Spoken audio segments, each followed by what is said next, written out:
Yes. Next we are discussing about the please thyroid stimulating hormone.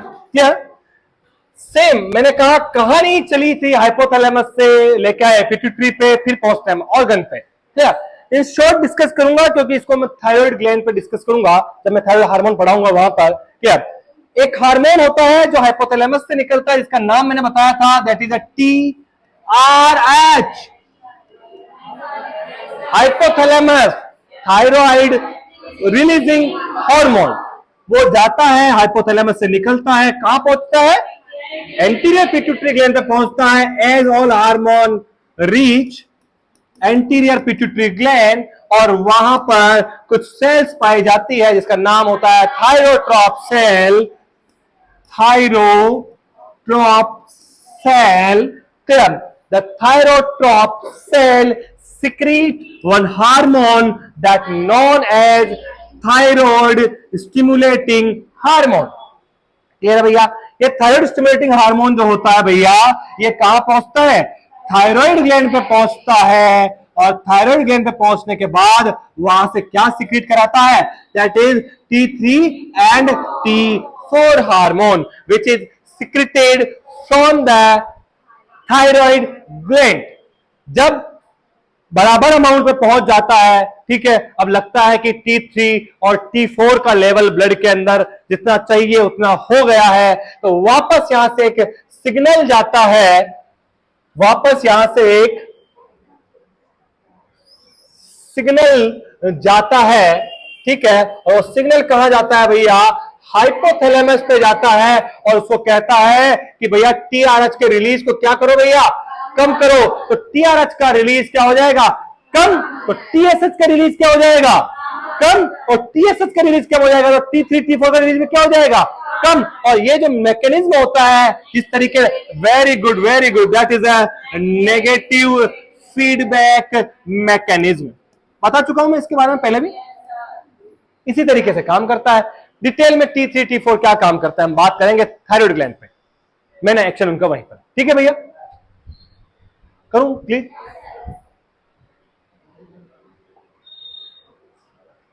Yes, it is synthesize and secrete from the thyrotroph cells of the anterior pituitary gland. Clear है. किसके influence में होता है, पता है आपको, कौन से हार्मोन के इन्फ्लुएंस से होता है, TSH is inhibited by which mechanism, negative feedback mechanism. बताया मैंने आपको क्या होता है, वो stimulate synthesis of which hormone, TSH किसको करता है, T3 और T4 which is synthesized from thyroid gland. Very clear. चलो बाद में ले लेना. ठीक है, इतना तो बताया मैंने आपको, ये मैं अपलोड कर दूंगा आपको, डोंट वरी. क्लियर, देख लेना आप, लास्ट में ले लेना जो भी नहीं है, तो मैं रुक जाऊंगा, कोई जल्दी नहीं मेरे आज. ठीक है, नेक्स्ट हार्मोन की मैं बात करता हूं. हाँ, इसीलिए तो, बाकी तो भैया आपसे जल्दी मेरे को रहती है. यस, देखिए भैया, please don't talk. ACTH, what is the name, adrenocorticotropic hormone. फिर कहानी को मैं वही दोहराता हूं. ठीक है, फिर हाइपोथैलेमस पे चलते हैं. हाइपोथैलेमस एक हार्मोन निकालता है जिसका नाम होता है CRH. What is the full form of CRH, corticotropic releasing hormone. Releasing hormone आ गया मतलब हाइपोथैलेमस से होता है. ठीक है, दो इनहिबिटरी हार्मोन वो भी हाइपोथैलेमस से, और दो न्यूरो हार्मोन्स होते हैं ऑक्सीटोसिन और ADH, वो भी हाइपोथैलेमस से होते हैं. CRH निकलता है हाइपोथैलेमस से, कहां पहुंचता है, एंटीरियर पिट्यूटरी. भैया दूसरे भी बोलो यार, एंटीरियर पिट्यूटरी ग्लैंड के, और वहां पर कौन सी सेल पाई जाती है, that is a corticotroph cell. Corticotroph cell. क्या कोर्टिकोट्रॉप सेल्स होती है, वो क्या सीक्रेट करवाती है यहां से, ACTH, दैट इज एडिनोकोर्टिकोट्रोपिक हार्मोन. और ये ACTH जाता है और कहा जाता है भैया, एड्रिनल ग्लैंड पे जाता है, इसको आप सुप्रा रीनल ग्लैंड भी बोलते हैं. ठीक है, और वहां जाता है और वहां से क्या निकलवाता है हार्मोन, दैट इज ए ग्लूकोकोर्टिकॉइड्स और मिनरलोकॉर्टिकॉइड्स, है ना।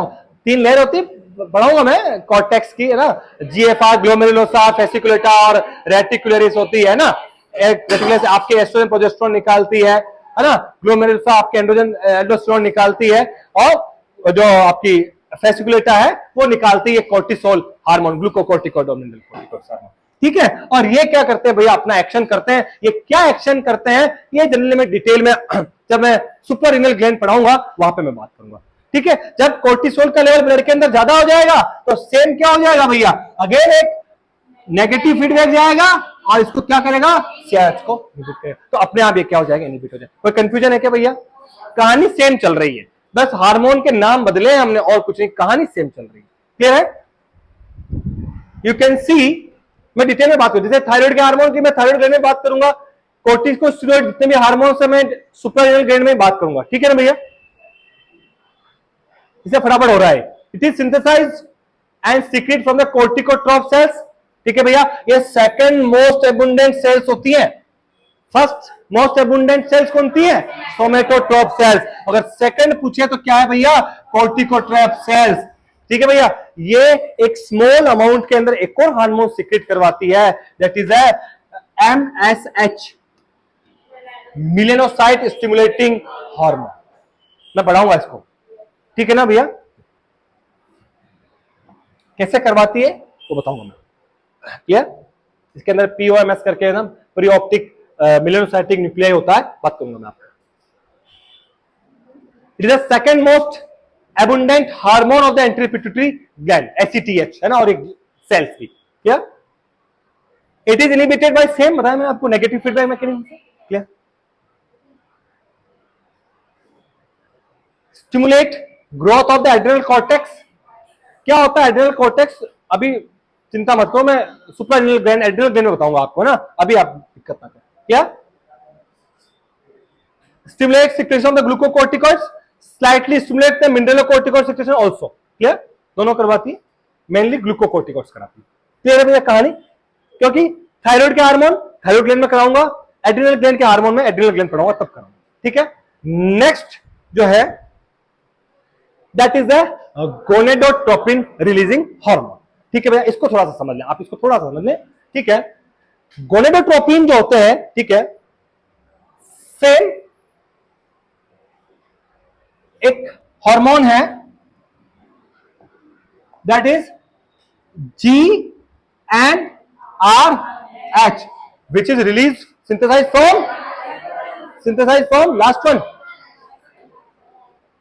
last growth gonadotropin, releasing hormone is synthesized from which gland?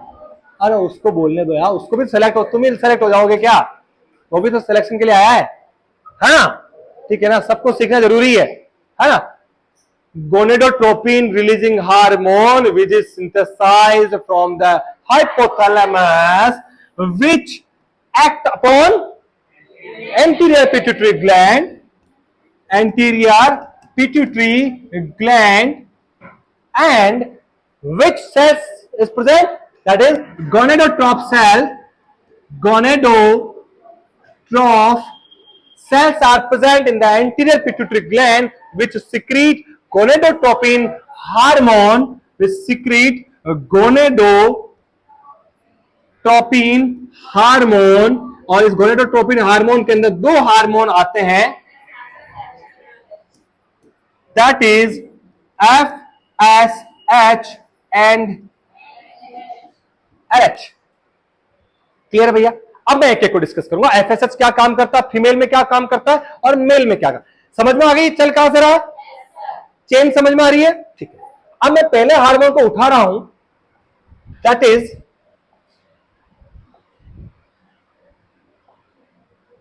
FSH की मैं बात कर रहा हूं। ठीक है, ये ओवरी है,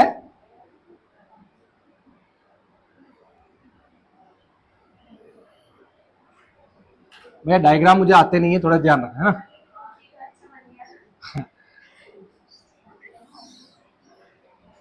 yes, please listen, don't talk. It's an important part.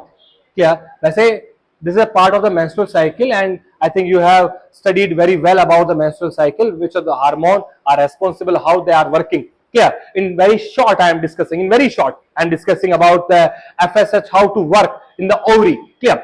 So you can see in the ovary, some follicles. Some follicles. If I explain one diagram of these follicles, you can see one oocyte. oocyte जिसको आप generally primary oocytes बोलते हैं, है ना, primary oocytes बोलते हैं. Primary oocytes is surrounded by some granulosa cells. Is surrounded by some granulosa cells. Granulosa cells. Yeah. Again it is surrounded by some another cell which is known as theca cells. Which is known as theca cells. ठीक है, that is a primary oocyte, the granulosa. Here, that is a theca cells.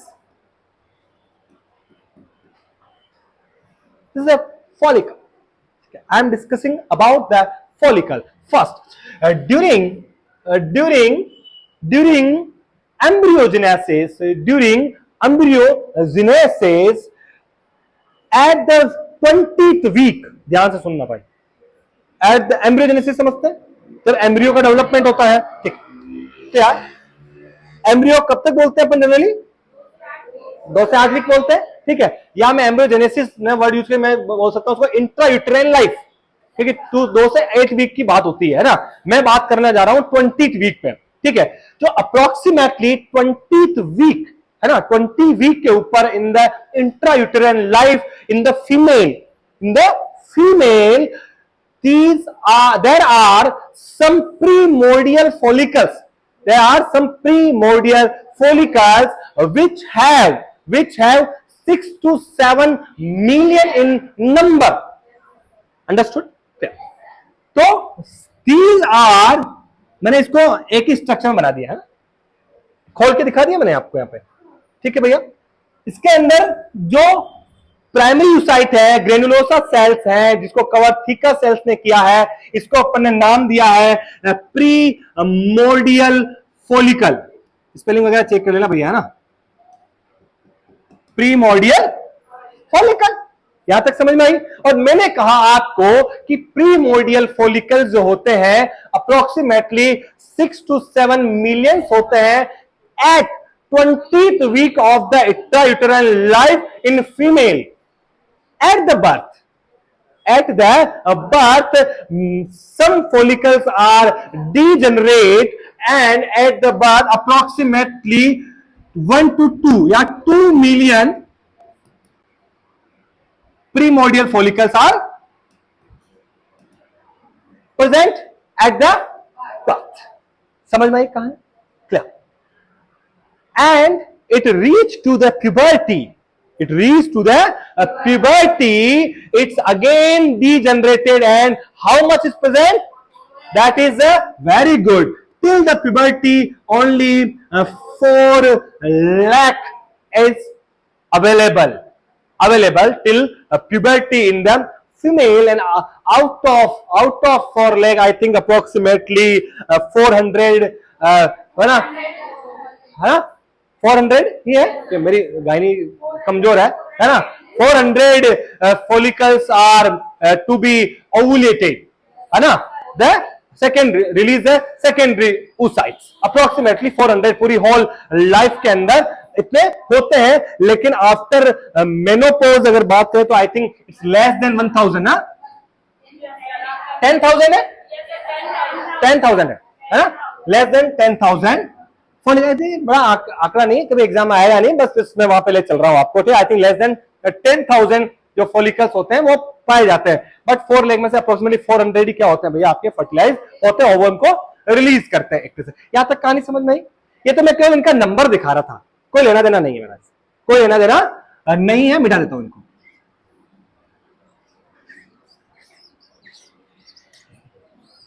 कोई लेना देना मेरा नहीं है। मैं बात करूं भाई, मैं यहाँ क्यों आया हूं? मैं एफएसएच की वजह से आया हूं, है ना। मैं एफएसएच की वजह से यहाँ आया हूं। मैंने कहा ये प्रीमोर्डियल फॉलिकल्स होते हैं, क्लियर। ये प्रीमोर्डियल, अब हम आ गए एडल्ट पे, प्यूबर्टी पे आ गए, मेंस्ट्रुअल साइकिल की मैं बात कर रहा हूं आपसे, क्लियर।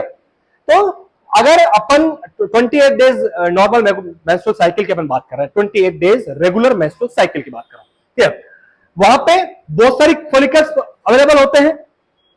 एक हार्मोन आता है एंटीरियर पिट्यूटरी ग्लैंड से, जिसका नाम होता है भैया FSH, that is FS। It's clear with the name, follicle stimulating hormone. So it stimulates the follicles. कौन से फॉलिकल को? प्रीमोर्डियल फॉलिकल को, ठीक है। ये प्रीमोर्डियल फॉलिकल क्या होता है भैया?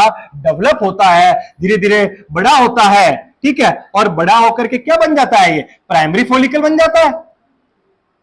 थोड़ा और बड़ा होता है, थोड़ा और बड़ा होता है, ये क्या बन जाता है भैया? सेकेंडरी फॉलिकल बन जाता है। सेकेंडरी फॉलिकल बन जाता है और बड़ा होता है, ठीक है। और एक मैच्योर फॉलिकल, और एक मैच्योर फॉलिकल का रूप ले लेता है, ठीक है, जिसको अपन क्या बोलते हैं भैया? ग्राफियन फॉलिकल बोलते हैं। समझ में आ रही कहानी? अभी मैं एफएसएच का रोल बता रहा हूं, ठीक है, और एफएसएच का रोल बता रहा हूं मैं आपको, क्लियर। और ये जो इसके थीका सेल्स दिख रही है ना, इसमें थीका इंटरना बोलते हैं जनरली, है ना, थीका इंटरना, क्या? This cell is mainly responsible to secrete the estrogen. Which hormone? Estrogen. अगर पूछे एस्ट्रोजन कहां से रिलीज होता है भैया? ओवरी से। और ओवरी में कहां से होता है? तो थीका इंटरना सेल से होता है। थीका से, थीका इंटरना सेल से होता है oestrogen.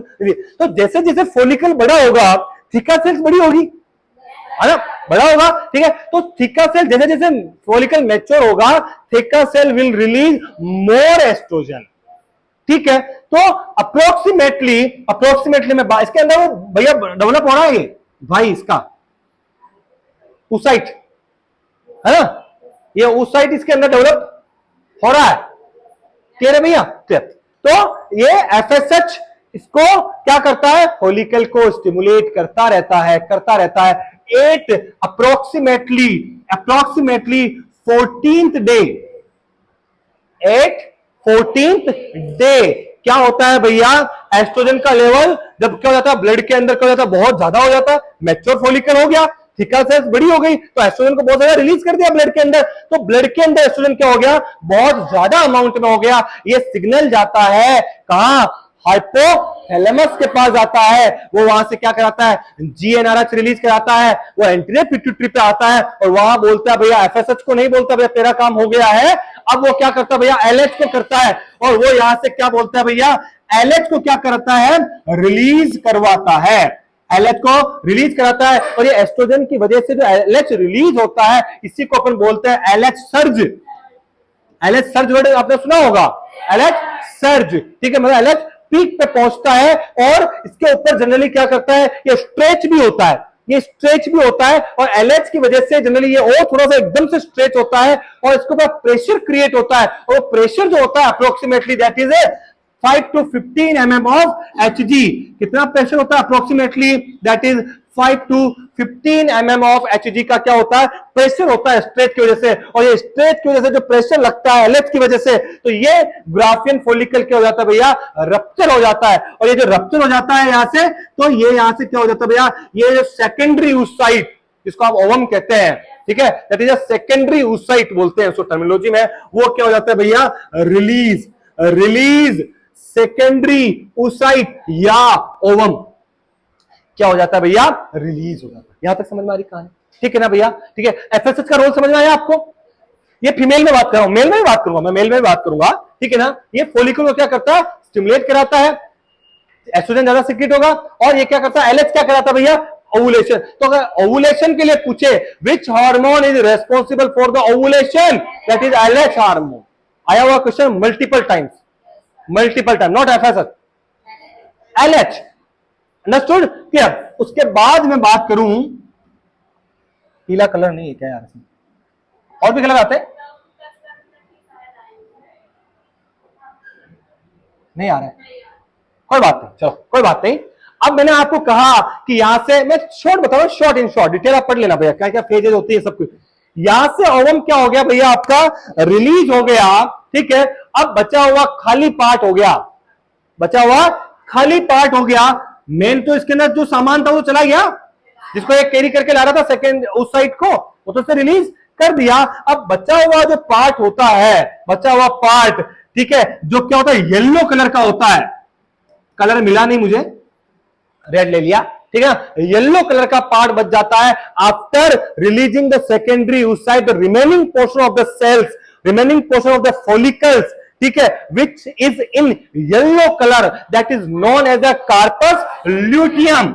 Very good, that is known as corpus luteum, और which secrete progesterone. Very good, which secrete progesterone hormone. और प्रोजेस्टेरोन हार्मोन ही क्या करता है भैया, आपकी यूटेराइन की जो वॉल होती है उसको प्रिपेयर करता है, उसको प्रिपेयर करता है कि भैया कि these walls, these layers are prepare to receive the zygote, receive the zygote. Normally process होती है, समझे। लेकिन अगर फर्टिलाइज नहीं होता है, ठीक है, अगर फर्टिलाइज हो गया, ओवम रिलीज हुआ यहां से, ओवम रिलीज हुआ यहां से, और स्पर्म आया, और दोनों का फर्टिलाइजेशन हो गया, इन केस अगर फर्टिलाइजेशन हो गया, ठीक है, तो ये कार्पस ल्यूटियम क्या है, प्रोजेस्टेरोन निकालता रहेगा, प्रोजेस्टेरोन निकालता रहेगा। कब तक निकालेगा, टिल 3 मंथ, टिल 3 मंथ, जब तक कि 12 वीक, और 12 वीक तक प्लेसेंटा कंप्लीटली बन जाता है। इसकी जगह कौन ले लेता है, प्लेसेंटा ले लेता है, और प्लेसेंटा फिर क्या निकालता है, प्रोजेस्टेरोन निकालता है। क्योंकि प्रेगनेंसी के लिए, प्रेगनेंसी मेंटेनेंस के लिए जो हार्मोन रेस्पॉन्सिबल है, that is progesterone. Progesterone hormone responsible है, which is secreted by corpus luteum. क्या, अगर फर्टिलाइज होता है तो टिल 3 मंथ तक निकालता है, या 12 वीक तक निकालता है, बाद में प्लेसेंटा निकालता है। अगर फर्टिलाइज ओवम नहीं हुआ तो ये कार्पस ल्यूटियम धीरे धीरे 28 डेज आते आते 28वें दिन तक ये डीजनरेट हो जाता है, इसकी टिश्यू डीजनरेट हो जाती है, और एक व्हाइट कलर का शेप ले लेता है, व्हाइट कलर का, that is known as corpus albicans. Corpus albicans. फिर एक नया फोलिकल क्या हो जाएगा, है ना, बीड में तो फिर एक नया निकल के आएगा, फिर वो डेवलप होगा, फिर ये कहानी चलेगी, ये कहानी चलती रहती है। तो एफएसएच इस फोलिकल को स्टिमुलेट कर रहा है, जबकि एलएच क्या कर रहा है, ओवुलेशन के लिए रिस्पॉन्सिबल। अंडरस्टूड। क्योंकि ये डिजीज में पढ़ाऊंगा नहीं वहां पर, इनके बारे में ज्यादा, इसे मैंने यहां पढ़ा दिया। जो वहां पढ़ाऊंगा सुपररिनल ग्लैंड वहां बताऊंगा, थायराइड पढ़ाऊंगा थायराइड बताऊंगा, ये नहीं पढ़ाऊंगा, मैंने इसको यहां समझा दिया। ठीक है भैया, कहानी समझ में आई थोड़ी बहुत, ठीक है। मेंस्ट्रुअल साइकिल पढ़ रखी है आप लोगों ने, I think in better way, है ना, डिटेल में पढ़ी। मैंने शॉर्ट बताइए आपको, एक रफ आइडिया दिया है मैंने कि किस तरीके से एफएसएच वर्क करता है, किस तरीके से एलएच वर्क करता है। डिटेल आप और पढ़ेंगे, बहुत सारी सेल्स पाई जाती। आगे बात कर लूं, जागो जागो, है clear? Yes, so you can see on the screen gonadotroph, फटाफट देखें फटाफट। It is synthesised and secrete from the gonadotroph cells. कहां पाई जाती है, anterior pituitary. Inhibit same negative feedback, मैंने कहा एस्ट्रोजन ज्यादा होगा वो उसको भी बंद करेगा, like that. Gonadotropin hormones are FSH और LH.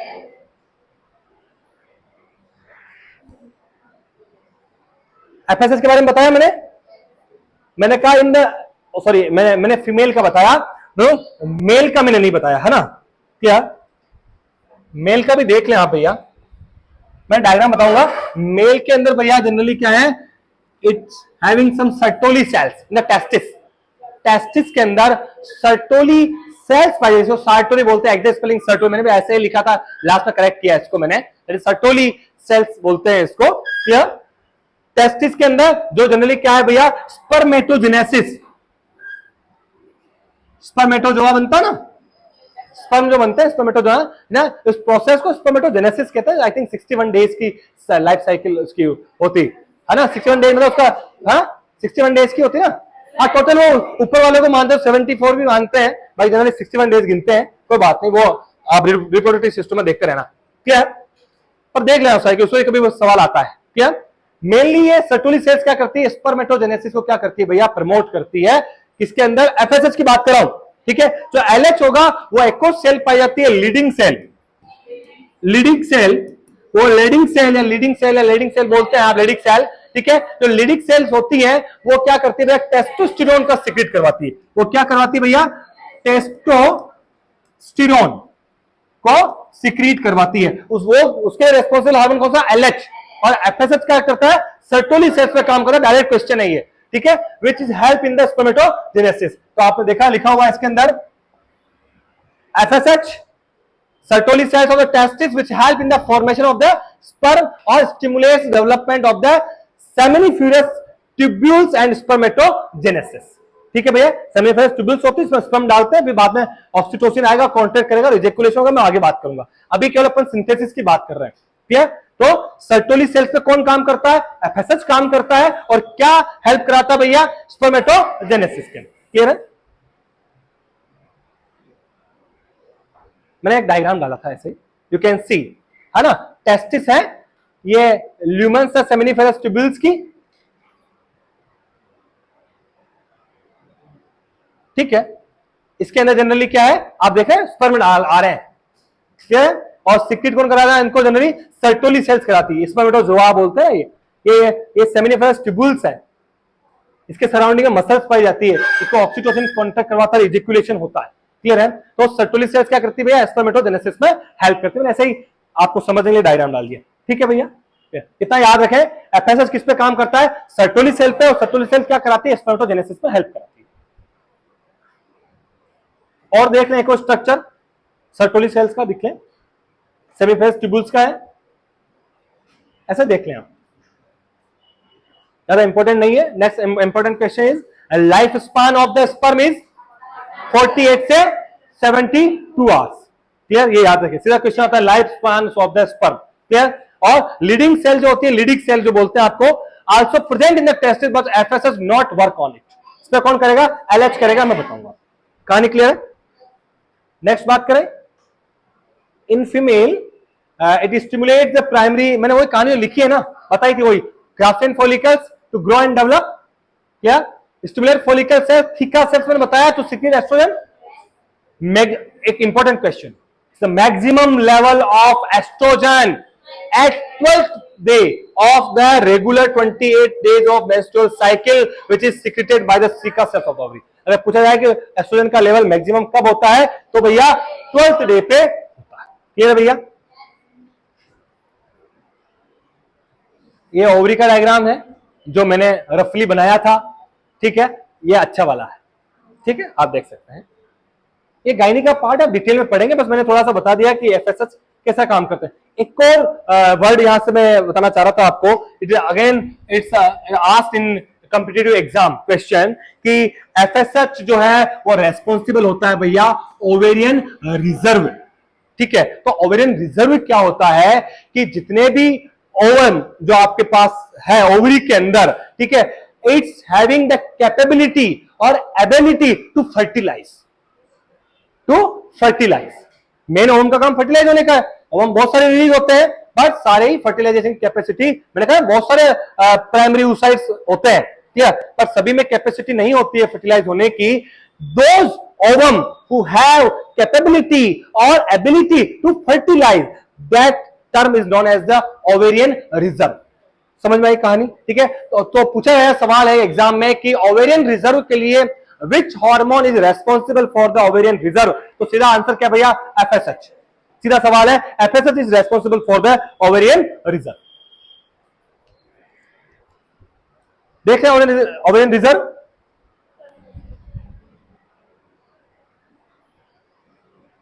is the total number of the healthy eggs in the ovaries or capacity of the ovary to produce ovum that are capable of fertilization or capacity of ovum to the fertilize। समझ में आई कहानी? Simple सी है, ज्यादा कोई दिमाग लगाने वाले नहीं है कि ओवम की कैपेसिटी फर्टिलाइज होने की कितनी है, उसको बोलते हैं ओवेरियन रिजर्व। और सवाल ये आया हुआ है कि which hormone is responsible for this, that is FSH. Next is the luteinizing hormone, you can C stimulation maturation of the follicle ovum required for the ovulation. बताया मैंने आपको, फॉर्म कार्पस ल्यूटियम कैसे बनता है बताया मैंने आपको, while create approximately 15 mm of Hg का प्रेशर, कितना प्रेशर 15 mm ऑफ Hg का pressure on the follicles following the ovulation, stimulate the corpus luteum to secrete the progesterone. Another question, the maximum level of the progesterone, बहुत सारी books में देखो 21 days लिखा है, 22 भी है, अगर एग्जैक्ट डे में बात की जाए तो कहीं कहीं पे 21 डे माना जाता है, कहीं 22 भी माना जाता है। हमने एक रेंज लिखी है, दैट इज ऐसे सवाल आते नहीं वैसे एग्जाम में, क्लियर, वो बायास वाले होते हैं, क्लियर, तो किसी किसी ऑप्शन में 21 को भी राइट माना गया है, तो रेंज लिखे तो आप लिख दें भैया 22 से लगा करके 24 day of the regular 28 days menstrual cycle progesterone का। एस्ट्रोजन का हाँ हाँ 20, कहीं 20 में 22 है, और एग्जैक्ट डेट की बात करें तो कहीं कहीं 21 करेक्ट आंसर दिया हुआ है, ठीक है, हाँ कहीं 23 भी है, कहीं 24 भी, मैंने रेंज लिख दी 22 से 24, 21 भी इज करेक्ट आंसर। आप इसको 21 से 24 भी मान सकते हैं, और एग्जैक्ट आंसर में माने तो आप 21 भी मान सकते हैं, है ना। इसलिए वैसे ऐसे बायास वाले सवाल है क्योंकि डिपेंड्स ऑन द फिजियोलॉजी, है ना, तो ये एग्जैक्ट सवाल ऐसे पूछे जाते नहीं है, बट कहीं बुक में लिखा हुआ तो मैंने आपको बता दिया, मैंने रेंज बता दी, कल को आप सवाल खड़ा ना करें, हाँ that's why I have written the range, या फिर भी बता दिया मैंने, अगर एग्जैक्ट हो तो 21 पे जाए मेरी तरफ से, गलत भी हो सकता है कि वो एग्जामिनर किसको कंसीडर करे उस पर डिपेंड करता है। हाँ 21 से 22 नहीं, एग्जैक्ट जब आता है सब 21 22 23 24 ऑप्शन में है, तब की मैं बात करूँ तो 21 पे आपको जाना है। मैंने मेजर रेंज देख लिया, आप 21 से 24 दिन कह सकते हैं, 22 से 24 दिन भी आप कह सकते हैं उसको मैक्सिमम, ठीक है भैया, क्या ऐसे सवाल नहीं आएंगे वैसे, ये बायास वाले सवाल है ना, एग्जैक्ट नहीं है, और बाद में इनका आंसर जो एग्जामिनर माने वो है। बहुत सारे एग्जाम में देखा गया किसी का आंसर किसी एग्जाम में कौन सा माना गया एक्सेप्ट हुआ है, किसी में दूसरा भी हुआ है, क्लियर है। Life span of the ovum is 12 to 24 hour, उसकी कितनी थी स्पर्म की 48 से 72। Colour of the corpus luteum is yellow, very good, yellow से किया मैंने, है ना, दिख रहा है।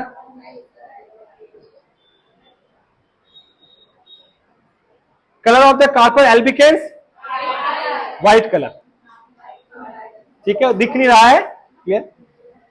इन male LH is called interstitial cell stimulating hormone भी बोलते हैं मेल के अंदर स्पेशली, है ना, अनदर नेम पूछा जा सकता है LH का इन द मेल स्पेशली, है ना, in like interstitial cell stimulating hormone. और इंटरस्टिशियम के अंदर जो होती है ना, कौन सी सेल होती है वो लेडिक सेल, है ना, लेडिक सेल बोलते हैं, ठीक है, और testis to secrete the testosterone, क्या सिक्रीट कराती है टेस्टोस्टेरोन। तो डायरेक्ट क्वेश्चन है टेस्टोस्टेरोन कौन करवाता है, तो ये एस्ट्रोजन कौन कराता है, तो थीका सेल्स, प्रोजेस्टेरोन कौन कराता है, तो कार्पस लूटियम, सीधा सवाल है भैया, बहुत सारे सवाल है, गायनी का पढ़ो, गायनी में हर लाइन सवाल है, तो गायनी पढ़ाने में बहुत इंटरेस्ट लेते हैं लोग, क्योंकि हर क्वेश्चन में मतलब आप देखेंगे वो इंपॉर्टेंट है, तो टीचर को भी मजा है कि यार जो पढ़ाया जा रहा है वो इंपॉर्टेंट है ना, फालतू की बात कोई नहीं बता रहा है।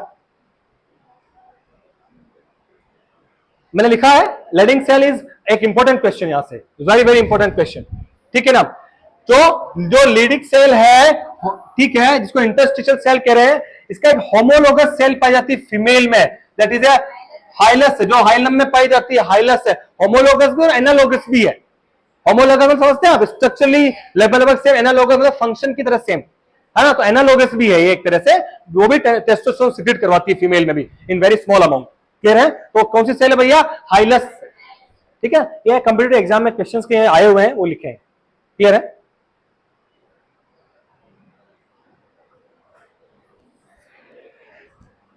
नेक्स्ट है ना MSH, that is a melanocyte stimulating hormone, ठीक है, क्या मिलेनोसाइट स्टिमुलेटिंग जो हार्मोन है भैया, वो मेनली इंटरमीडिएट लोब जो होता है, मिलेनोट्रॉप सेल पाई जाती है इंटरमीडिएट लोब के अंदर, वहां से क्या होता है सीक्रेट होता है, ठीक है,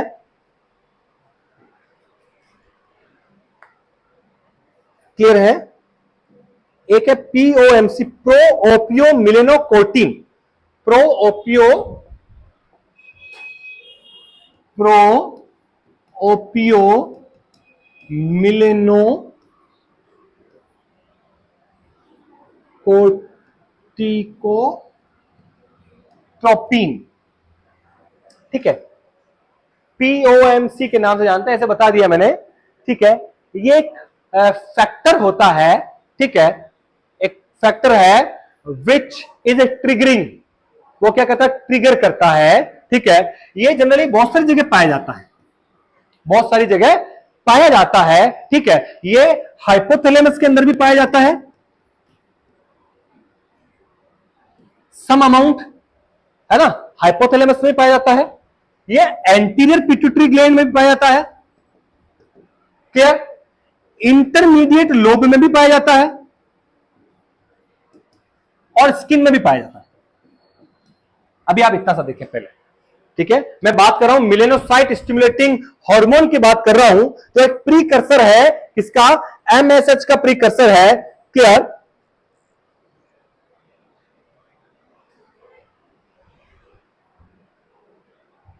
MSH का, ठीक है, प्रीकर्सर समझ रहे हैं, जो क्या कहता है, ट्रिगरिंग करता है, ठीक है।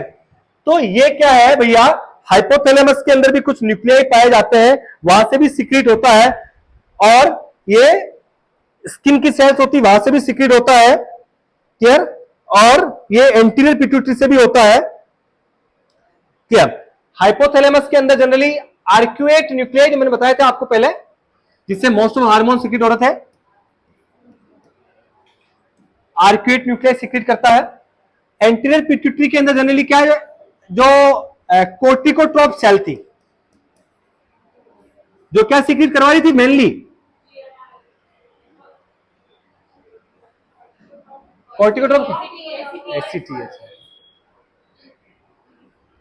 एसीटीएच।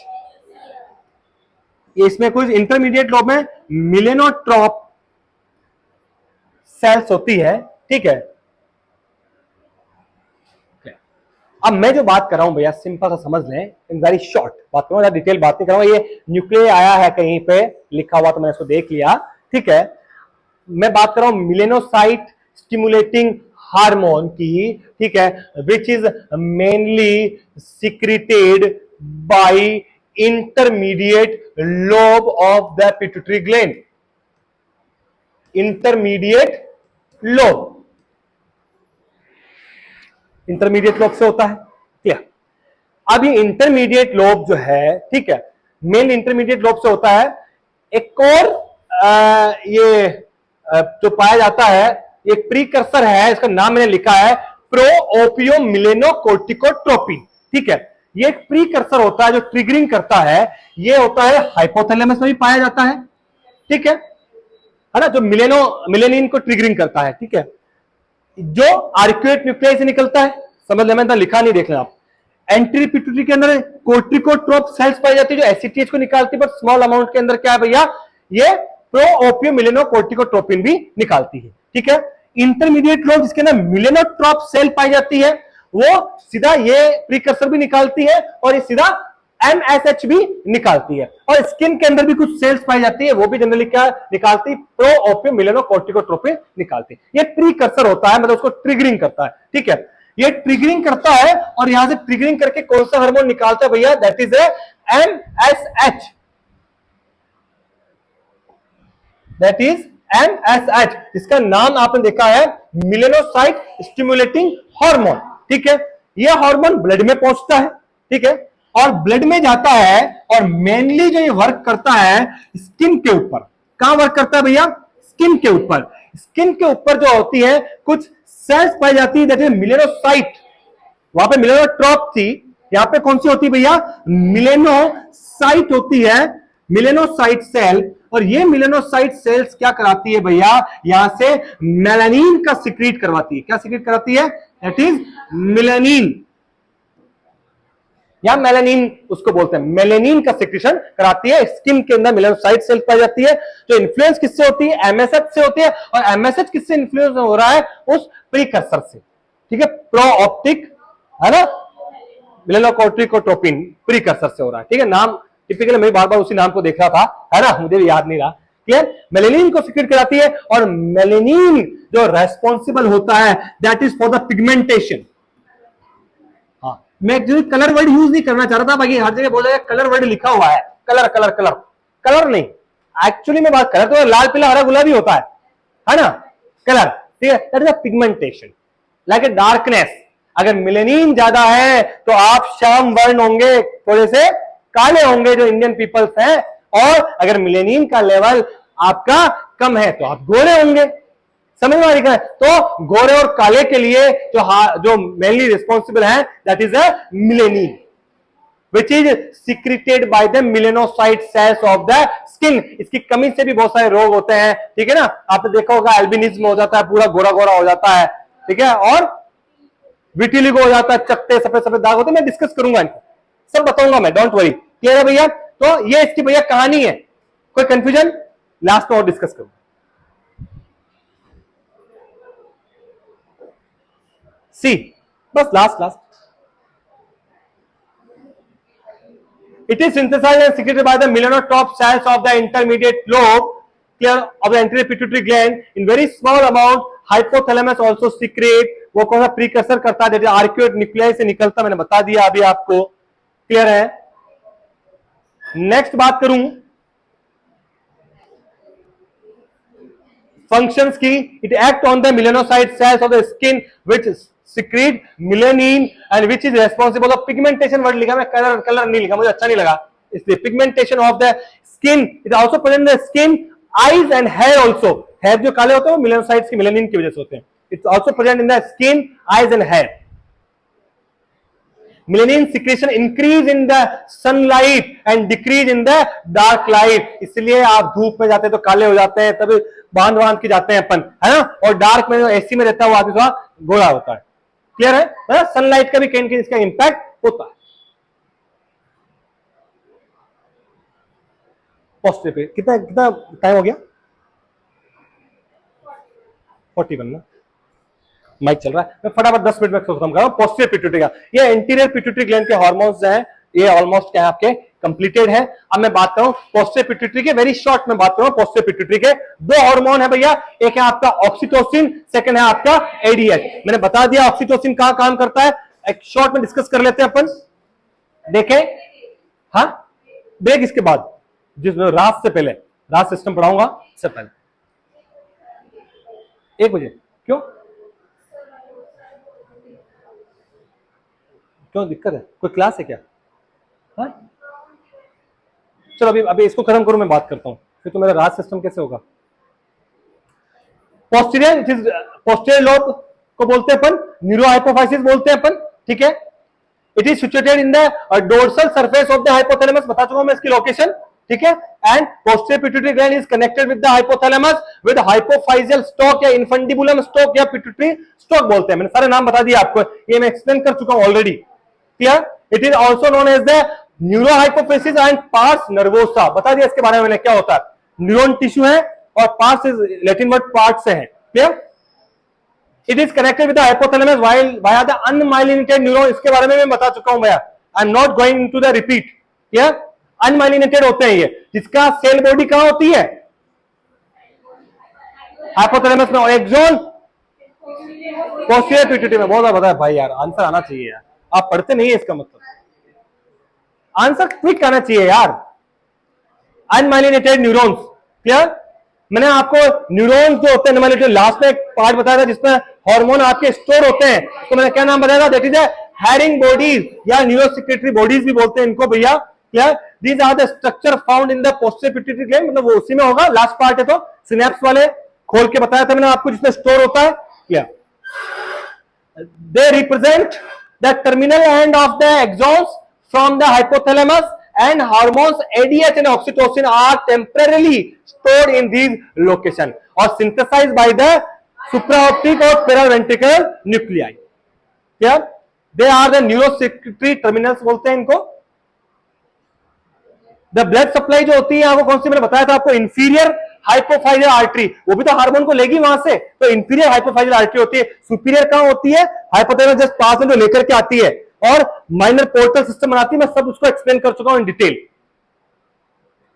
ऐसा कोई चीज नहीं जो मैंने जिसको एक्सप्लेन मैंने नहीं की है। Clear? The posterior pituitary is a neural tissue and consist only the distal axons of the hypothalamic magnocellular neuron. Word आया मैग्नोसेल्युलर, मैंने बताया था वहां पे, है ना। Is a type of neuron only, ठीक है, that make up the neurohypophysis. Clear? एक एक प्रोटीन होती है। शाबाश, वेरी गुड। द पेरिकैरियल, जिसको सेल बॉडीज कहते हैं, ठीक है, of these axons are located in the paired paraventricular nuclei and supraoptic nuclei of the hypothalamus. मतलब हाइपोथैलेमस में होती है। कहानी सीधी सी है, ज्यादा याद नहीं रखो तो भी। ड्यूरिंग एम्ब्रियोजेनेसिस मैंने कहा था neuroepithelial cells of the lining of the third ventricle and diencephalon also, ठीक है, and form the supraoptic and paraventricular nuclei. The neurons found in the posterior is unmyelinated, बता चुका हूं मैं आपको। दो हार्मोन निकालते हैं जो पेप्टाइड होते हैं, मैंने हार्मोन्स के क्लासिफिकेशन पढ़ाया था, वहां भी बताया था मैंने। ये पेप्टाइड हार्मोन है। पेप्टाइड क्या होते हैं, एमिनो एसिड्स क्या होते हैं, प्रोटीन क्या होता है, मैंने तीनों में डिफरेंस बताया था, ठीक है ना, देख लेना प्रीवियस क्लास। पहला हार्मोन की मैं बात कर रहा हूं, ऑक्सीटोसिन, जो जनरली आपको एक सिंथेटिक फॉर्म के अंदर ब्रांड नेम पिटोसिन के नाम से मिलता है, जिसको आप यूज करते हैं, ठीक है भैया। ये ऑक्सीटोसिन दो जगह काम करता है मेनली। एक तो क्या काम करता है, ये ब्रेस्ट सेल पे काम करता है, ठीक है। ब्रेस्ट सेल के अंदर क्या होती है, एल्व्यूलर से डक्ट पाई जाती है। ये क्या करता है, इसके रिगार्डिंग जो मसल्स होते हैं एल्व्यूलर डक्ट के सराउंडिंग, उस मसल्स को क्या करवाता है भैया, कॉन्ट्रैक्ट करवाता है। अगर ये उनको मसल्स को, या जैसे पाइप, जैसे एल्व्यूलर डक्ट और इसके सराउंडिंग्स क्या प्रेजेंट है भैया, मसल्स प्रेजेंट है। ये मसल्स को स्क्वीज करेगा, कॉन्टेक्ट करेगा, तो जो भी इसके अंदर लिक्विड है वो क्या हो जाएगा, इजेक्ट हो जाएगा, ठीक है। तो it work as under alveolar duct, ठीक है। उसकी स्मूथ मसल जो है उस पर क्या करता है, कॉन्ट्रैक्शंस करवाता है, जिससे आपका मिल्क क्या हो जाता है भैया, इजेक्शन हो जाता है, ठीक है। तो मिल्क इजेक्शन जो होता है, ठीक है, इसको क्या बोलते हैं भैया, गैलेक्टोकाइनेसिस। गैलेक्टोकाइनेसिस, नॉट पाइसिस, है ना। पाइसिस तो मेंटेनेंस था आपका, गैलेक्टोकाइनेसिस बोलते हैं भैया। और ये जो एक ऐसा एक अकेला हार्मोन है जो पॉजिटिव फीडबैक मैकेनिज्म से रिलीज होता है। मतलब आप यहां से सकिंग करते रहेगा, जो बच्चा है वहां से सकिंग करेगा, तो सकिंग रिफ्लेक्स आएगा, रिफ्लेक्स वहां पे जाएगा, ठीक है, और वहां से ऑक्सीटोसिन निकलेगा, और ऑक्सीटोसिन को क्या करेगा, इजेक्ट। बाकी ये इजेक्ट, ऑक्सीटोसिन काम नहीं करेगा। विदाउट रिफ्लेक्स ये काम नहीं करता है, बिना स्टिमुलेशन के, एक्सटर्नल स्टिमुलेशन के काम नहीं करता है। ये एक अकेला पिट्यूटरी का हार्मोन है जिसको पॉजिटिव फीडबैक मैकेनिज्म पे काम करता है, that is a hormone oxytocin. सीधा डायरेक्ट क्वेश्चन है भैया, क्या है, जो क्या कराता है, मिल्क को इजेक्ट कराता है, और इसी के लिए अपन गैलेक्टोकाइनेसिस वर्ड यूज करते हैं। और यहां से जो बच्चा है सक करता है निप्पल को, जिससे रिफ्लेक्स जाते हैं, इसको सकिंग रिफ्लेक्स बोलते हैं, या सकिंग रिफ्लेक्स, या लेट डाउन रिफ्लेक्स बोलते हैं। Again important question, let down reflex, ठीक है भैया। तो लेट डाउन रिफ्लेक्स के लिए भी कौन जिम्मेदार है, ऑक्सीटोसिन। समझ में आई। एक तो ये काम करता है, ब्रेस्ट पे काम करता है। सेकंड मैंने कहा था भैया, ये प्रेग्नेंट वुमन जो होती है उसके अंदर यूट्रस पे काम करता है, ठीक है, ये यूट्रस पे काम करता है।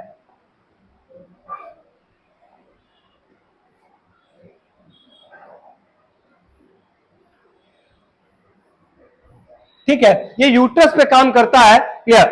जब बेबी जो है वो डिसेंड होकर के नीचे की तरफ आ रहा होता है, ये हेड पार्ट है जैसा जैसा बना है, ठीक है। ये जब डिसेंड बोलते हैं उसको, लाइटनिंग वाले फेज आते हैं, लेबर पढ़ाया रिसेंटली, ठीक है। तो जब लाइटनिंग वाला पार्ट पे आता है, ठीक है, तो यहाँ के अंदर सेल्स, जो सेल्स पाई जाती है जहां से ये टच होता है, जब इसको जरूरत होती है लोअर पार्ट में, यहां से क्या होता है भैया, रेस्पॉन्स जाता है कहां पे, हाइपोथैलेमस, हाइपोथैलेमस पे, और वो वहां से क्या सिंथेसिस कराता है, ऑक्सीटोसिन, ठीक है। और वो यहाँ की यूट्राइन की जो मसल्स होती है मायोमेट्रियम, वो उस मायोमेट्रियम को क्या करवाता है, कॉन्ट्रैक्ट करवाता है, जिससे यूट्रस क्या होगा आपका, कॉन्ट्रैक्ट होगा, ठीक है। और बेबी जो क्या होगा, एक्सपेल्ड आउट होगा, एक्सपल्जन होगा, है ना।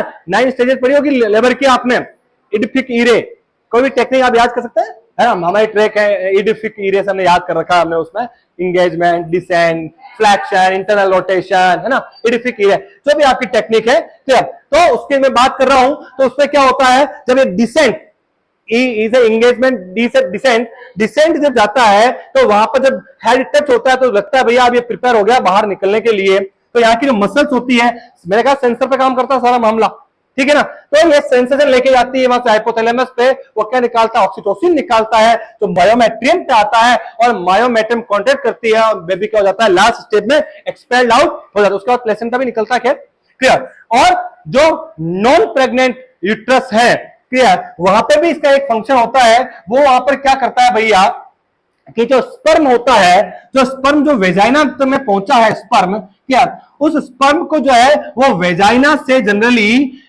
फैलोपियन ट्यूब में पहुंचाने में भी क्या करता है, हेल्प करता है। स्पर्म को वेजाइना से फैलोपियन ट्यूब तक पहुंचाने में भी क्या करता है, हेल्प करता है। समझ में आई कहानी, ठीक है। तो प्रेगनेंसी में भी काम कर रहा है, आफ्टर प्रेगनेंसी लैक्टेटिंग मदर में भी काम कर रहा है, और नॉन प्रेगनेंसी में भी जनरली एक्सोटिन का काम है। मैं मेल पर भी आऊं, अगर मैं मेल की मैं बात करूं, मैं फीमेल की बात कर ली। मेल के अंदर मैंने आपको कहा था कि जो आपकी सर्टोली सेल्स है, सर्टोली सेल्स क्या करती है, स्पर्म का प्रोडक्शन कराती है। सर्टोली सेल्स आपका स्पर्म का प्रोडक्शन करवाती है, क्लियर। और वो स्पर्म का प्रोडक्शन होकर के जनरली कहां डालती है, सेमिनिफेरस ट्यूब्यूल्स के अंदर डालती है, क्लियर। और लीडिंग सेल जो इंटरस्टिशियल सेल्स होती है, जो टेस्टोस्टेरोन को सीक्रेट करवाती है, क्लियर। तो ये इसके सराउंडिंग में मसल्स पाई जाती है, क्लियर। ये क्या करवाता है, इसको कॉन्ट्रैक्ट कराता है ड्यूरिंग इंटरकोर्स। जब इंटरकोर्स होता है तब ये क्या करता है, इस मसल्स को क्या करवाता है, कॉन्ट्रैक्ट करवाता है, जिससे इसके अंदर जो भी लिक्विड सीमन जो प्रेजेंट है वो क्या हो जाता है भैया, इजेक्यूलेट हो जाता है। ठीक है, जो ब्रेस्ट पे काम कर रही थी वैसे ही यहां काम करती है, सेम मसल को क्या कराती है, आपको कॉन्ट्रैक्शन कराती है। तो these are the functions of the oxytocin in the male as well as the functions in the female, in the pregnant, in the non-pregnant, in the lactating mother also. All clear? Can move forward? Okay. See, very quick we can see. It is also known as the love hormone. I have discussed already. Then cuddle hormone also. Cuddle, cuddling कहते हैं किसी को प्यार करना, सहलाना, like cuddling. क्या cuddle hormone? Contractile hormone because it contract the muscles, and bonding hormone also we can say. It is only one hormone that is secreted with the positive feedback mechanism. याद रहे भैया, सीधा सवाल आता है exam में. Which hormone of the pituitary gland which is secreted by the positive feedback mechanism is oxytocin. Yeah. Another one which means hormone release after the stimulation. फटाफट देखें, मैं बता चुका हूं कहानी. बेबी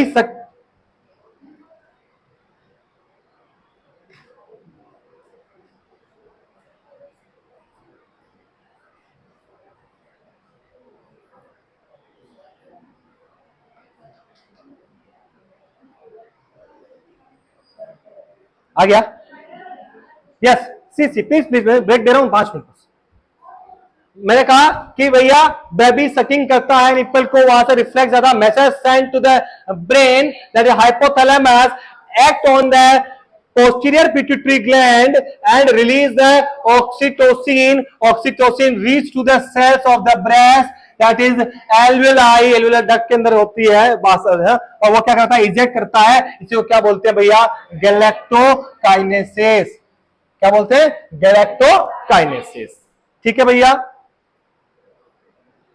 मैंने कहा in lactating mother it act as milk ejection और सकिंग रिफ्लेक्स, जिसको हमने क्या बोलते हैं भैया, लेट डाउन रिफ्लेक्स बोलते हैं. क्या in pregnant woman in help in the expulsion of the baby. कैसे करता बता दिया मैंने आपको. A non-pregnant woman, it helps in the sperm shifted from vagina to the fallopian tube. Clear है. It male, it contract the seminiferous tubules क्या during intercourse, which help in the sperm ejaculation. Clear? Again, some important questions regarding the competitive exam, like desire. आप labour पढ़ रहे हैं. Desired contractions for the normal delivery is approximately 3 contractions in 10 minutes. ये desired contractions होते हैं approximately. If contraction is 1 or nil in 10 minutes, then we can say this is a hypotonic uterine contraction, या uterine inertia भी कह सकते हैं कि proper contract करने के लिए एबल नहीं है uterus. Clear? Again If 6 or more contractions in 10 minutes, then we can call the hypertonic uterus or acme, है ना, of the uterus या यूटेराइन टिटेनी के नाम से भी जानते हैं। ये डायरेक्ट एग्जाम में क्वेश्चन आए हुए, मैंने यहाँ पे लिख दिया, यूटरस से रिलेटेड थे। क्लियर है भैया? ऑक्सीटोसिन से। हाँ कुछ अभी मैं डिस्कस कर लेता हूँ, कैमरा ऑन करती। It is synthesized in the paraventricular nucleus, बता चुका हूं मैं पहले बहुत बार। स्टोर कहां होता है? पोस्टीरियर पिट्यूटरी में। वहां पे कौन सी जगह पे होता है? हेरिंग बॉडी में होता है। Very good. ये स्मूथ मसल का कॉन्ट्रैक्शन करता है प्रेग्नेंट यूट्रस के अंदर। मेमोरी ग्लैंड पे बता दिया मैंने आपको कैसे करवाता है। It stimulate the milk let down reflex, बता दिया मैंने। सकिंग रिफ्लेक्स को बोलते हैं मिल्क लेट डाउन रिफ्लेक्स। ठीक है। Last hormone, only one slide, last, that is a anti diuretic hormone. ठीक है, एडीएच, जिसको मैं और डिटेल में अभी मैं रास सिस्टम पढ़ाऊंगा। रास system, renin angiotensin aldosterone system is very important part, उसको हम डिस्कस करेंगे। क्लियर? वहां पे भी मैं एडीएच को बताऊंगा। Clear? Anti diuretic hormone, I think it's clear with the name, that is a diuresis. Diuresis का मतलब समझते हैं आप? डायूरेसिस का मतलब is a excessive movement of urine from body. हाँ, डायूरेसिस। डायूरेसिस मतलब क्या होता है? यूरिन का जो है एक्सक्रीशन बॉडी से ज्यादा होना, या मैं बाहर होने को बोलते हैं डायूरेसिस। और एंटी डायूरेसिस का मतलब क्या हुआ? ये यूरिन के फॉर्मेशन या वाटर के एक्सक्रीशन क्या करेगा? रोक देगा। ये तो कहानी है नाम से। ठीक है, तो इसका फुल फॉर्म होती है that is anti diuretic hormone. ठीक है, जनरली अगर मैं नेफ्रॉन की बात करूं, एक nephron, million of nephrons are present in the kidney, the renal system. ठीक है, तो यू कैन सी प्लीज, या डोंट टॉक प्लीज। ठीक है, this is a Bowman capsule, this is a proximal convoluted tubules, this is loop of Henle, this is distal convoluted tubules, this is a collecting duct. Clear? सब पता आपको। Clear? मैं जो बात करना चाह रहा हूं, ये यहां से आपकी एफरेंट आर्म में बताऊंगा डिटेल में भी, है ना, कैसे छनता है रीनल सिस्टम में, और डिटेल में पढ़ लेंगे आप। यहां से ब्लड से फिल्टर होता है, वाटर और सोडियम निकलते हैं इसमें से। ठीक है ना, वाटर। क्लियर? तो यहां पर जनरली क्या होता है, कुछ चैनल्स पाए जाते हैं प्रोक्सिमल कन्वोल्यूटेड ट्यूबुल्स के अंदर। ठीक है, उसका नाम होता है जनरली एक्वापोर फर्स्ट, एक्वापोर फर्स्ट चैनल। तो जितना वाटर यहां से फिल्टर हो रहा है, उसका अप्रोक्स 90% वाटर की बात कर रहा हूं। Anti diuretic hormone is only and only work on the water, not on the minerals, not on the minerals. ठीक है ना, उस पर दूसरा काम करेगा, मैं बताऊंगा अभी आपको। ओनली वाटर पे काम करता है। तो यहां से वाटर फिल्टर हो रहा है बोमेन कैप्सूल से, उसका 90% वाटर जो है वो प्रोक्सिमल कन्वोल्यूटेड ट्यूबुल्स, जहां पर एक्वापोर फर्स्ट चैनल्स पाए जाते हैं, रिसेप्टर्स पाए जाते हैं, वो वहां से वाटर क्या हो जाएगा आपका? रीएब्जॉर्ब। वो क्या हो जाएगा आपका? रीएब्जॉर्ब। जो डिस्टल कन्वोल्यूटेड ट्यूबुल्स है, यहां पर पाए जाते हैं भैया एक्वापोर सेकंड, एक्वापोर सेकंड चैनल्स। तो रिमेनिंग 10% जो वाटर है, ठीक है भैया, रिमेनिंग 10% उसमें से जितना भी परसेंटेज हो पाता है, बाकी तो यूरिन में निकलता है, क्या वो कहां से होता है भैया? एक्वापोर सेकंड चैनल से क्या होता है? आपका रीएब्जॉर्ब होता है। This is a normal phenomena, this is a normal phenomena, but I am discussing about the ADH, that is anti-diuretic hormone. So anti-diuretic hormone which act on the aquapore 2 channel। 90% तो water एक्वापोर first से हो जाता है। ठीक है, लेकिन ये जो अपना एडीएच हार्मोन है, ये जो 10% वाटर है ना, उसी पे काम करता है। उसी को रीएब्जॉर्ब को क्या कराता है? बढ़ाता है। एडीएच हार्मोन क्या कराता है? बढ़ाता है इनको, चैनल्स को, रिसेप्टर को स्टिमुलेट करता है, जिससे ये क्या कर सके? मोर वाटर को क्या कर सके? रीएब्जॉर्ब कर सके। तो याद रहे, एडीएच जो होता है वो डिस्टल कन्वोल्यूटेड ट्यूबुल्स के अंदर एक्वापोर 2 चैनल्स पाए जाते हैं, रिसेप्टर पाए जाते हैं, वो वहां पर एक्ट करता है, एक्वापोर फर्स्ट पे काम नहीं करता। अगर सीधा सवाल आए कि ADH is act on which type of receptors in nephron, aquaporin first, aquaporin second, या अदर कोई एग्जांपल, एक्वापोर सेकंड पे काम करता है, जहां से केवल 10% ही होता, तो उसी 10% में इसको खेल करना है, बाकी 90% तो वहीं हो जाता है। उस पर रास करेगा, मैं बताऊंगा। अंडरस्टूड? एक स्लाइड है ओनली, खत्म करता हूं। थक गए होंगे? बोल मैं रहा हूं, थक आप रहे हो।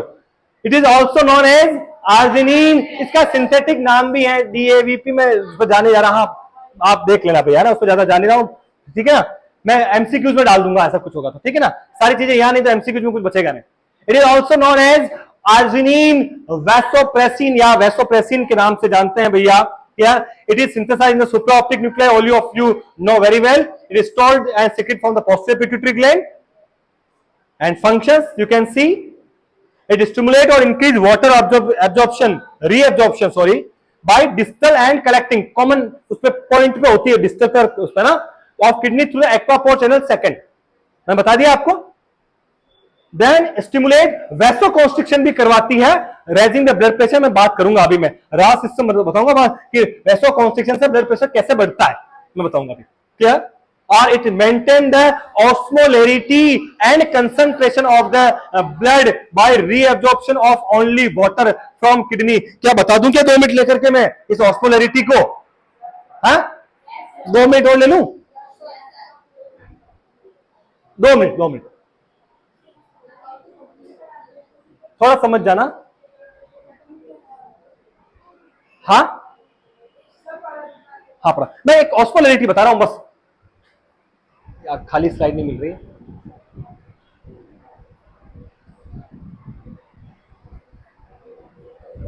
चलो उसको मैं,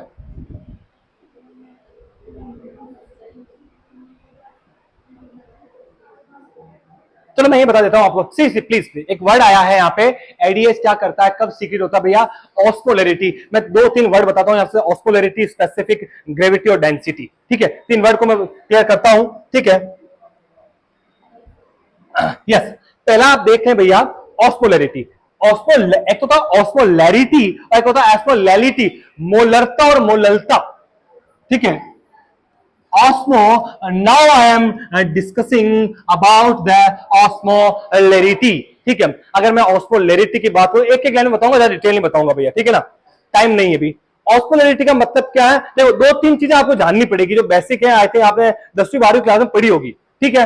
एक तो होता है सोल्यूट, ठीक है, एक तो होता है भैया solute,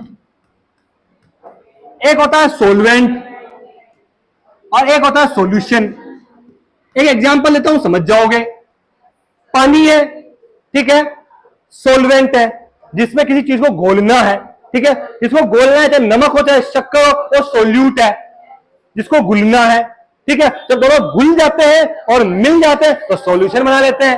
it's very simple, it's very simple, solute, solvent and solution. क्या? हाँ क्या पूछे? सोल्यूट में जैसे मैंने एग्जांपल दिया, एक गिलास पानी है, ठीक है, और एक शक्कर है। अब तो वो शक्कर को घोलना पानी में, तो जो शक्कर है जिसको घोलना है वो तो क्या है? सोल्यूट, ठीक है।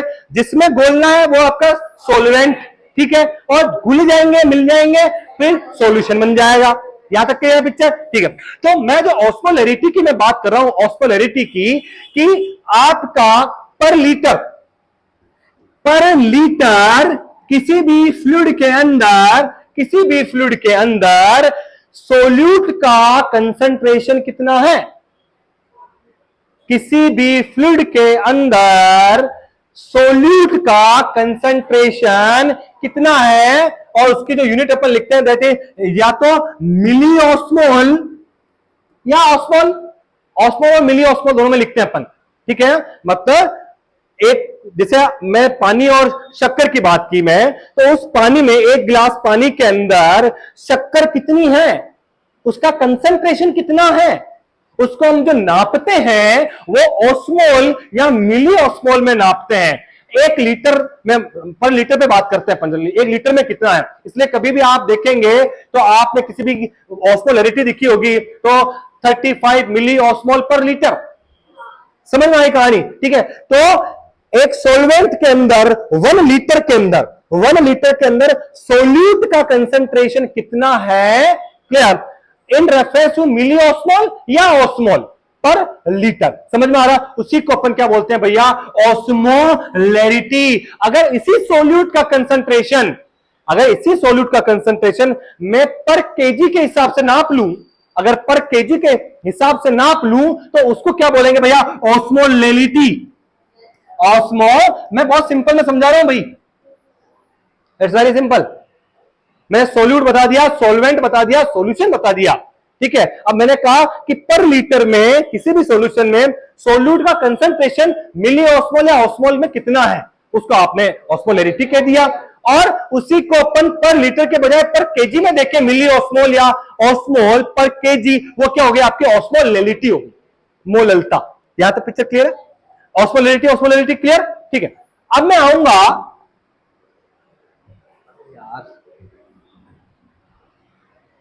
जब चलाना होता चलता नहीं है, हाँ ठीक है।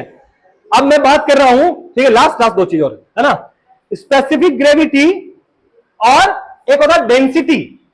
डेंसिटी, ठीक है। डेंसिटी का मतलब क्या होता है मैं बताता हूं आपको, सिंपल देसी भाषा में समझा रहा हूं, आप समझ जाए। डेंसिटी का मतलब क्या है कि भैया जो अणु है ना, अणु वो पास पास कितने हैं, ठीक है। जैसे एक ठोस मटेरियल है, जैसे पेन, ठीक है, इसके अणु बहुत पास पास, तभी तो ठोस मटेरियल बना है। लिक्विड होगा उसके अणु थोड़े दूर दूर होंगे, ठीक है। हवा है उसके और बहुत दूर दूर है, लाइक समझ रहे हैं? तो उससे क्या है, उसका भार, डेंसिटी। सपोज मैं एक एग्जांपल देता हूं, उसे समझ जाएंगे आप, ठीक है। मेरे पास 1 लीटर पानी है बोतल के अंदर, और एक बोतल में मेरे पास 1 लीटर डीजल है। 1 लीटर है, दोनों डीजल, ठीक है। या मेरे पास ऑयल है, ऑयल निकलना गाड़ी का ऑयल, गाढ़ा गाढ़ा, हाँ खराब वाला ऑयल है, काला काला, ठीक है। तो 1 लीटर में डीजल है और खराब वाला ऑयल है, और 1 लीटर में पानी है। अगर मैं दोनों का वजन करूं तो किसका ज्यादा आएगा? डीजल का ज्यादा आएगा, क्योंकि उसके अणु क्या क्या है भैया, पास पास है। उसकी डेंसिटी क्या है भैया, ज्यादा है। मतलब उसका वेट, वेट अपॉन वॉल्यूम, देखो वाटर का वेट किया, उसका वॉल्यूम 1000 ml, 1 लीटर में, ठीक है। उसका वजन किया मिलीग्राम में, ठीक है, और अपॉन 1000, उसका लीटर तो बराबर है ना, तो उसका वजन ज्यादा आएगा, उसकी डेंसिटी क्या हो गई, ज्यादा। तो निकालने तरीका वेट अपॉन वॉल्यूम, तो वो क्या हो गया आपका, डेंसिटी। यहां तक समझ में कहानी। और लास्ट जिसको मुझे समझाना है, दैट इज स्पेसिफिक ग्रेविटी, जिसमें मैं आऊंगा, दैट इज स्पेसिफिक ग्रेविटी। अब ये क्या चीज होती है भैया, इसको समझ लें। स्पेसिफिक ग्रेविटी क्या भैया, है तो डेंसिटी, है तो क्या है, डेंसिटी ही है एक तरह से, लेकिन उस डेंसिटी का रेफरेंस जो लेके चलते हैं वो वाटर की तुलना में लेके चलते हैं। वाटर की तुलना में क्या, सपोज कि वाटर का होता है अप्रोक्सीमेटली 1 होता है।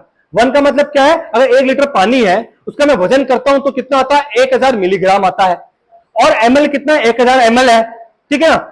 केजी पर मीटर स्क्वायर इसकी यूनिट होती है, लेकिन क्या होता है भैया ना, वो कट जाती है केजी पर मीटर स्क्वायर। स्पेसिफिक ग्रेविटी को यूनिट नहीं लिखते आप, स्पेसिफिक ग्रेविटी कभी कोई यूनिट नहीं लिखते हैं, क्योंकि वो जब आप देखते हैं ना तो केजी पर मीटर स्क्वायर, केजी पर मीटर तक कट जाता है। छोड़ो, इतना डिटेल बात नहीं। मैं जो बात करना चाह रहा हूं आपसे, मैंने कहा वाटर की क्या है, आप देखते हैं स्पेसिफिक ग्रेविटी वो क्या होती है, 1 होती है, ठीक है। तो अब आप तुलना करते हैं, सपोज डीजल की कर रहे हैं, यूरिन की कर रहे हैं, जिसकी भी, वो वाटर की कंपेरिजन में कर रहे हैं, ठीक है। सपोज आपने डेंसिटी निकाली किसी की भी 1 पॉइंट जितने भी आई, या जैसे आप एक आइस क्यूब की बात करते हैं, ठीक है, आइस क्यूब की, उसके अप्रोक्सीमेटली होती है 900 और कुछ होती है, ठीक है। डिवाइडेड बाय 1000 किया अपन ने तो 0.9 ऐसा कुछ आया, ठीक है। तो वो क्या है, स्पेसिफिक ग्रेविटी है। वो स्पेसिफिक ग्रेविटी वाटर की 1 होती है, और वाटर से ही कंपेरिजन करते हैं अपन, वो ये दिखाती है अगर 1 से कम है, मतलब तो वो जो भी पदार्थ है वो वाटर के अंदर फ्लोट कर सकता है, तैर सकता है।